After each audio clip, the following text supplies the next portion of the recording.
Manx Radio's Update with Beth Espey.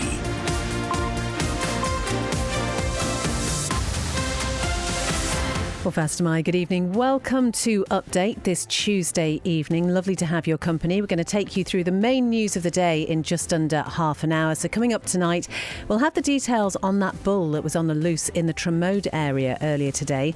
Also, the island's inflation rate has dipped slightly. We're going to break down the numbers and explore what that might mean for your household budget.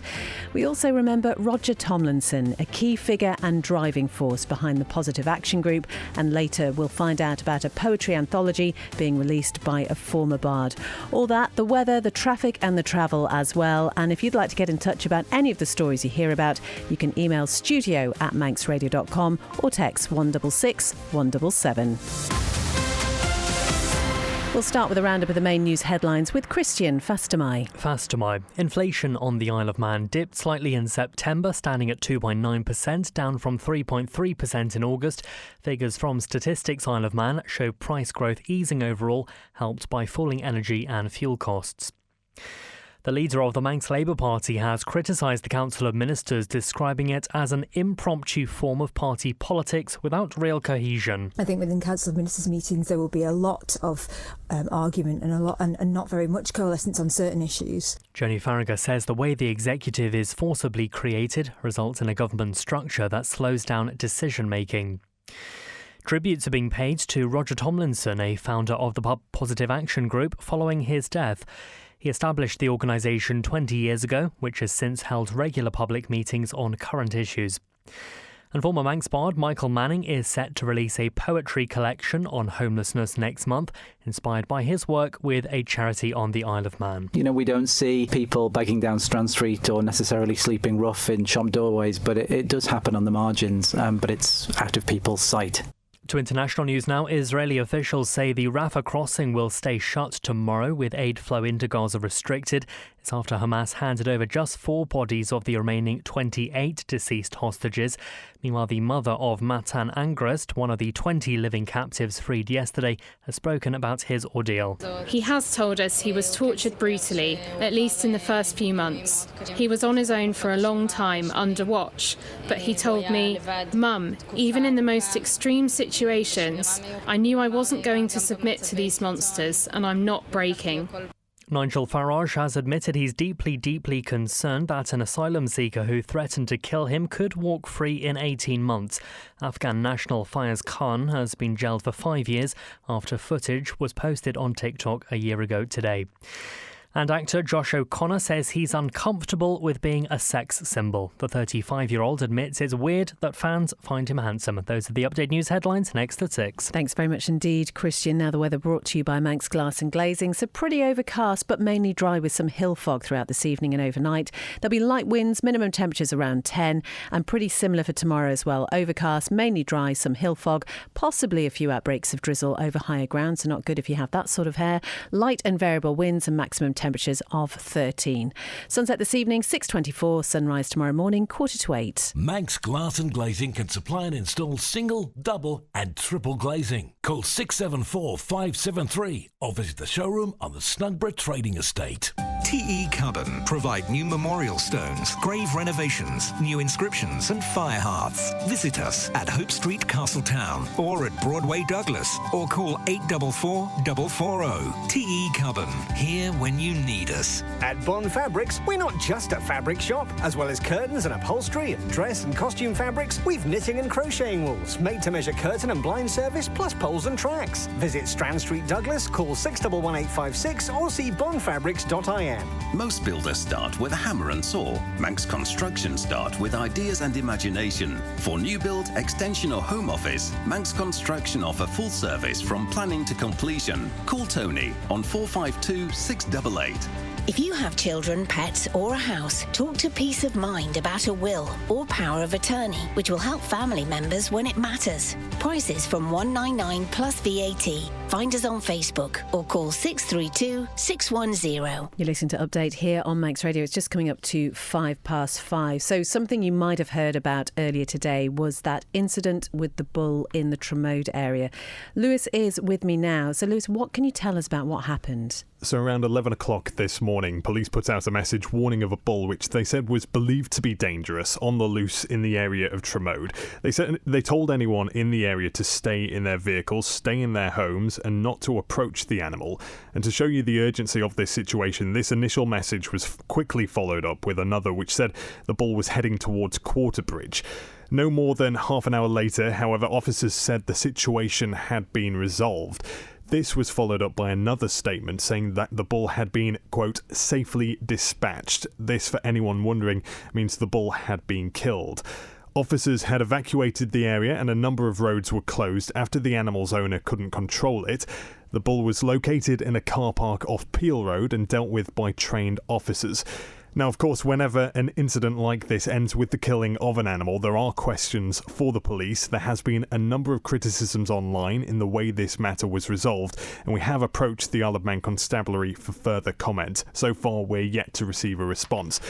Now, we also understand there is a video of this incident being circulated online. Police have asked people to be mindful when sharing this video, which is naturally quite distressing. Lewis, thank you very much indeed. The full details of that story are on the Manx Radio website.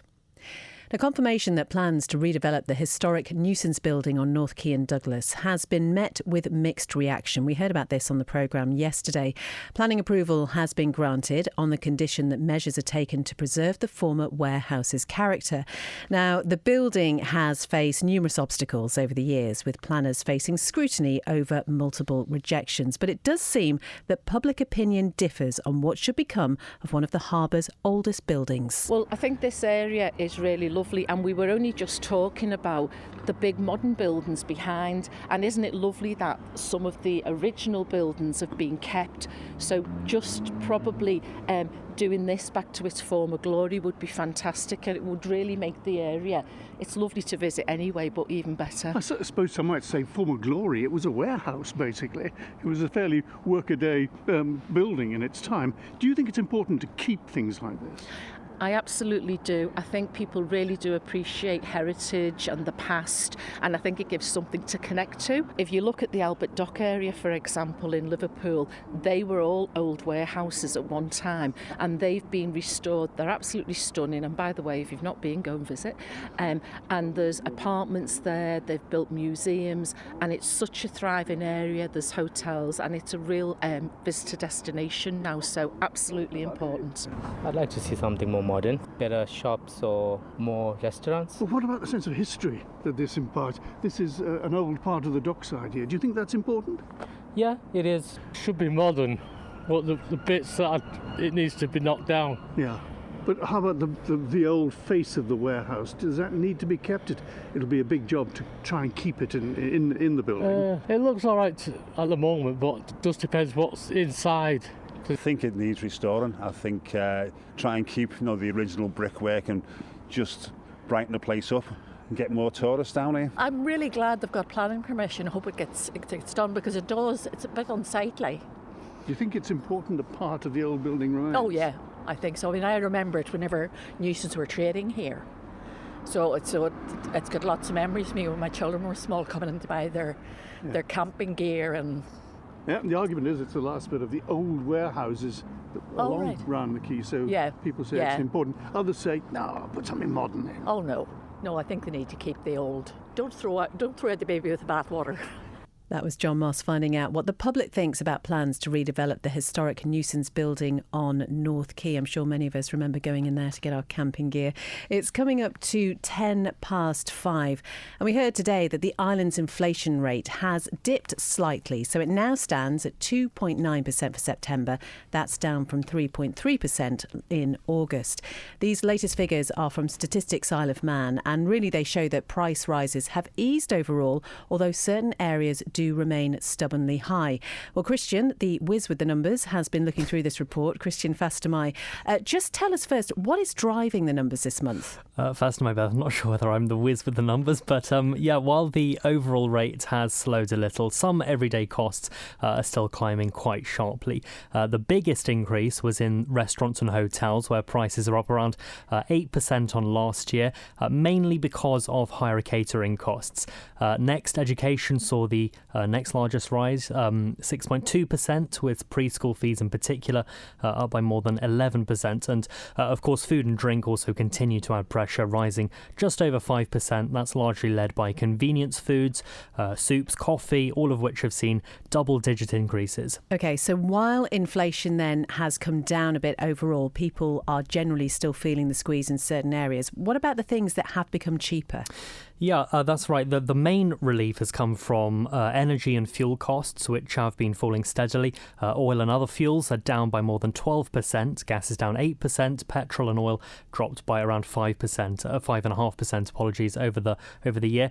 Those declines have helped to offset some of the increases elsewhere. OK, Christian, for those people who might not follow this closely or really understand what it's all about and what it means, not talking about me, obviously. What does an inflation rate of 2.9% mean in practical terms? Yeah, I mean, it's a good question. In simple terms, it means that on average, the things people buy are 2.9% more expensive than they were a year ago. So inflation tracks how quickly prices are rising. So when it's higher, people's money doesn't stretch as far. When it slows, as it has this month, it suggests prices are still increasing, but at a slightly gentler pace. The report also points out that service-based costs, things like hospitality, childcare, domestic help, they remain high, even as goods such as fuel or groceries stabilise. And in fact, the cost of domestic help has gone up by nearly 18% in the past year. Rent, one that we often hear, puts considerable pressure on some. That's up by 8%. And then how does this all compare to previous years then? Yeah, so inflation is now far below the peaks of 2022, 2023, when it was close to 11% at some points during the global energy and supply chain crisis. So the latest figures actually show that while prices are still rising, the pace is much slower than during that period at least. Christian, I told you the wizard numbers. Thank you very much indeed. You're listening to Update here on Manx Radio, 12 minutes past 5. Now, Roger Tomlinson, who is one of the driving forces behind the Positive Action Group here on the Isle of Man, has died. The PAG stage many meetings, usually at the Manx Legion Club here in Douglas, giving their audience the chance to discuss topics of the day. And political groups were also welcome to give their views, something Roger told us previously that he felt was important. We're hoping to give them a platform to speak to the public and to fully explain what they're about, because generally this is all done on social media, and we feel that politics is about live events, and that's why we hold regular live events all through the year. Now, you've mentioned the Manx Labour Party is celebrating 100 years this year. It's certainly proven that political parties in the Isle of Man can have longevity. Do you see that happening with any of the other parties that are around at the moment? I certainly do. Liberal Vannin, I think, has proved itself, because it was only started in 2006 by Peter Carron, who subsequently retired. But it had, I think, 3 members elected that year, 2 the following election, and I think 3 in the last election. So there is a caucus of Liberal Vannin support within the island, and certainly I think that will continue. And as you say, the Manx Labour Party is celebrating 100 years. Now, that is a real celebration. So when you imply that there's no room for political parties, how come that the Manx Labour Party has lasted so long? Now, that remains with the Green Party, because that has certainly gained credibility in the UK and also in the wider European sphere. So why should it not gain credibility and further support here in the Isle of Man? So, yes, I think that there is room for political parties on the Isle of Man, and long may it continue. Oh, that was Roger Tomlinson, one of the driving forces behind the Positive Action Group. That interview was recorded back in 2018, and he was talking to Catherine Nichol. Manx Radio Travel, driven by Quayside Tyres and Service Centre. Well, nothing to report on the police pages this evening. If you do spot anything when you're out and about and you're able to let us know, we're always very grateful. 166 177 is a text number, or you can email the studio@manxradio.com. The usual things that we've been seeing out and about, though, just to look out for, there are temporary lights on Tromode Road. That's near Douglas Avenue, 24 hours a day. That's for repairs to a gas leak. Still those temporary lights on Braddon Road, just up from Braddon Bridge. In Santon, the Mount Murray Murray Back Road closed for the building of a concrete underpass. And the Mountain Road still closed at the moment from Brandywell to Cregnabar. That is due to reopen on Monday. All okay down at the airport and at the steam packet as well. The Manxman due into Douglas Harbour at around about 6 p.m, heading out again for Heysham at 7:15. Ask how you can spread the cost interest-free at Quayside. It's just gone 5:15 here on Update, and we're going to stay with the notion of political parties because the leader of the Manx Labour Party has criticised the Council of Ministers, describing it as an impromptu form of party politics without real cohesion. Joni Farragher was speaking on the Man in Line at lunchtime with Andy and said the way the executive was forcibly created resulted in a government structure that she believes slows down decision making. Because ultimately it is a party system that we end up having. It's just an impromptu one with no actual cohesion. Because that's why we create the Council of Ministers that don't have any political cohesion, and backbenchers that again don't have any political cohesion, who are supposed to be the two opposing parties in our Parliament. So we have to forcibly create a party system once a Parliament's formed, and that does lead to very long-winded decision-making processes. I mean, it's been mentioned in the past that these things kind of just happen and it will coalesce and it'll turn out okay in the end. That's a very optimistic view, isn't it? It will coalesce. There's not very much coalescence on when you are forcibly creating a group of people who are supposed to agree on everything, and you have to bind them by collective responsibility. I think within Council of Ministers meetings there will be a lot of argument and not very much coalescence on certain issues, and it would be the same for the backbenchers. Whereas if we did have those political parties, there would be a lot more coherent, there would be a lot more agreement. That is the leader of the Manx Labour Party, Joni Farragher, who was on Man in Line alongside Laurie Hooper from Liberal Vannin this lunchtime. You can watch that video back on Manx Radio's social media pages or listen back as a podcast at manxradio.com. We have invited government to respond to Ms Farragher's comments. 17 minutes past 5. Now, the outgoing clerk at Braddon Commissioners says he believes local authority reform will only happen if Tynwald orders it. Colin Whiteway started at Braddon in 2007. He was the successor to Buster Lewin, and in that time he's seen the board through litigation, the development of the Roundhouse and new social housing developments. Mr Whiteway says he hopes to leave the next clerk the opportunity to expand and enjoy the position, as well as improve people's experiences of the commissioners. I came into a new environment and litigation was flying everywhere. It was difficult to get a grip on, and the organisation wasn't set up the way I was used to. So that took a bit of change and making sure things work the way I want them to work. Since I started, there's always been something going on within Braddon. It's either the previous Carts litigation or building properties or building the Roundhouse. So it's been a real problem, but enjoyable. What have I taken from it? Patience. Patience has been, that's the only thing you do, just keep going steadily forward. That's the best way to deal with it. And what about the local authorities in general? Obviously, you must have seen change at other local authorities and the neighbours as well. So what do you think has been the biggest change as a whole for local authorities? I don't really think that there's been too much change, and local government reform has been talked about for so many years, has never actually happened. The only minor change was when GARF was created with a combination of those three authorities.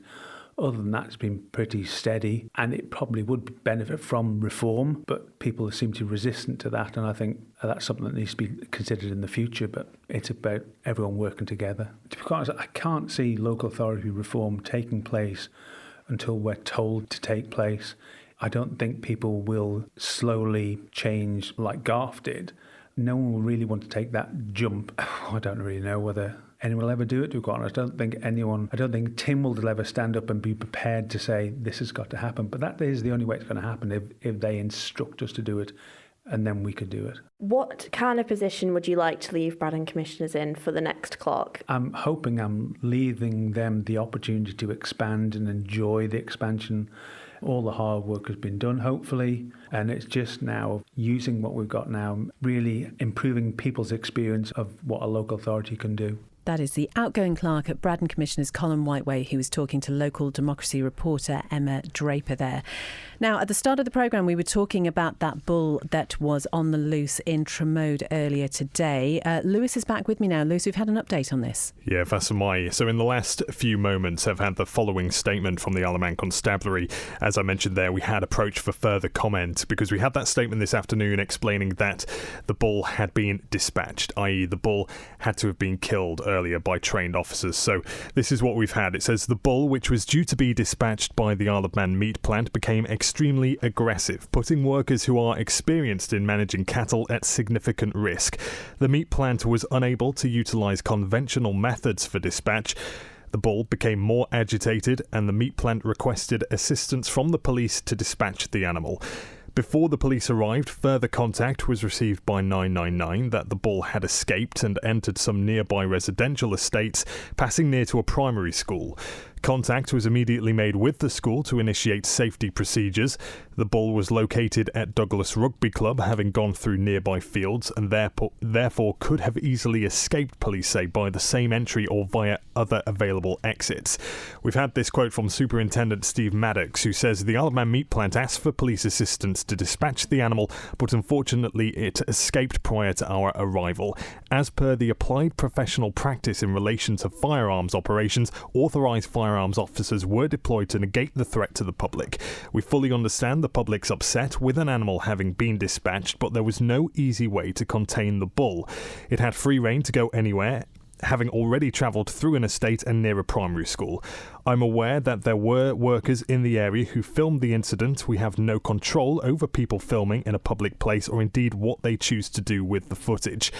Steve Maddox goes on to say a number of shots were required to kill the bull due to the size of the animal. We would like to state to the public that there were no missed shots and the public were not put in unnecessary danger by the police. The police do not have the capability to tranquilise animals, as has been suggested, and utilising a trained professional was not a viable option for wider public safety reasons. Now, the Isle of Man meat plant attended the location quickly and removed the bull. Sergeant Maddox goes on to say, I'm aware some of the comments from members of the public suggesting we could have corralled the bull into a wagon or field with gates. These options were considered at the time by the firearms commanders and operatives, but again were not deemed to be viable options. And as he mentioned there about the Isle of Man meat plant, we are expecting comment from the Isle of Man meat plant on this imminently. Lewis, thank you very much indeed. So an update on the main news stories that we were talking about earlier, and that full statement will shortly be available on the Manx Radio website. It is 22 minutes past 5. Now, a former Manx bard is set to release a poetry anthology next month, created by the 8th bard, Michael Manning. It's themed around working with a homeless charity. The collection is called Gry, Prophetic Utopian, and Michael Manning has been talking to Howard. It's very much based on my experience is working with a local charity called Gry, which is the Manx word for love. It's a charity that serves people who were homeless on the island, and it's a collection that's quite tightly focused really around the lives of the men and women that I met, relationships formed, questions, challenges, inspiration, so very much around those sorts of experiences, and really seeking, I suppose, how the reality of the lives on the margins, even in a place like the Isle of Man, can have power to speak to us today. And I think, as you're saying there, people on the margins, and I suppose that just that in itself, using that phrase, people living on the margins, a lot of people on the Isle of Man might think, might not even be aware that we have people exactly in those sort of circumstances living here, which a lot of people might think, it's a very prosperous place. Absolutely, and that was something that we saw quite a lot of through my work with Gry. I mean, I got involved with the work that would become Gry 20 years ago, and was with them for the best part of 17 years or so. And we saw hundreds of different people, some requiring shelter for just a night or two, some requiring lots of other sort of different sorts of help, lots of food, and just really meeting people and trying to build relationships and support people in the lives that they had. And so sometimes I think in small communities problems can be just a little bit more hidden because they're not as visible. We don't see people begging down Strand Street or necessarily sleeping rough in shop doorways, but it does happen on the margins. margins, but it's out of people's sight, and so that makes it easier for us to ignore. That is the former Manx bard Michael Manning talking about his poetry anthology that he's going to launch next month on the subject of homelessness. He was talking to Howard as part of Spotlight, and you can find the Spotlight episodes as a podcast at manxradio.com. It's supported by the Isle of Man Arts Council. This is Update, coming up to 5:25. Time for the sports news now. Darren Timpson. Good evening, Darren. Good evening. Starting in the TT, where Ian Lockyer has confirmed he'll no longer competitively race after 42 years on the mountain course.